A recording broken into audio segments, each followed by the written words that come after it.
Il-Ministru Austin Gatt dan huwa it-track record tiegħu. 5 snin ilu kien qal li lest jilgħab il-flus li ser jagħlqu l-fabbriki kollha tat-tessuti. Nilgħab il-flus illi sa sbira xar snin oħra ma jkollniex fabbrika waħda tat-tessuti hawn Malta. Austin Gatt kien il-Ministru li taħtu qal qed issi Malta li għal tant snin qediet lil pajjiżna bħala pont mal-kumplament tad-dinja. Kien il-Ministru li taħtu t-tarzna tilfet 70 miljun għaliex persuna barranija imqabda mill-Gvern ħareġ stima fuq iż-żewġ vapuri tal-Fairmount li lanqas kienet tkopri l-materja prima. Il-Ministru Austin Gatt kien responsabbli mill-kontijiet tad-dawl u l-ilma u fl-2008 wiegħed li jekk il-prezz taż-żejt jonqos taħt il-$85 l-barmil joħsu l-kontijiet.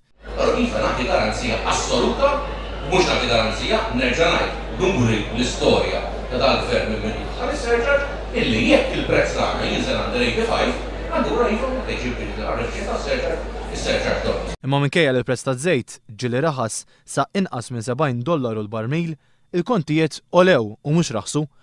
Gatt kien il-Ministru responsabbli għall-loti tal-kuntratt lil BWSC bil-kumpanija Daniża tikkwalifika t-tender wara li l-Gvern biddel il-liġi ambjentali.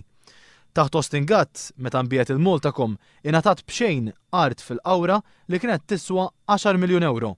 Fl-2007 kien wieħed il l-art ser tiġi lura f'idejn il-Maltin. Tajjeb li naqta l-kurzità ta' ħafna minn naħa l-oħra u ninfurmhom illi bdejna il-proċess legali prefiss mill-kuntratt ta' beħ biex dik l-art noħduha lura. Sal-lum l-art għadha ma ġietx f'idejn il-poplu Malti. Austin Gatt kien responsabbli wkoll mill-Air Malta u fl-2007 kien wieħed li fi żmien sentejn il-linja nazzjonali ser tagħmel profitt. L-Air Malta wkoll għadha ma marritx lura mill-profittibilità. Għandna bżonn sentejn oħra biex naslu għal profittibilità. Minflok, sentejn wara, l-Air Malta ġiet quddiem il-Parlament u talbet 52 miljun biex tibqa' ħajja. Austin Gatt huwa responsabbli wkoll mill-bini tal-Parlament il-ġdid, imma meta ġie mistoqsi kemm ser jiswa u minn fejn ser iġib il-flus, wieġeb li mhijiex kompetenza tiegħu imma tal-Ministru tal-Finanzi. U Austin Gatt huwa wkoll l-istess Ministru li wieħed il-ħolqien ta' 5,600 impjieg ġdid fi Smart City.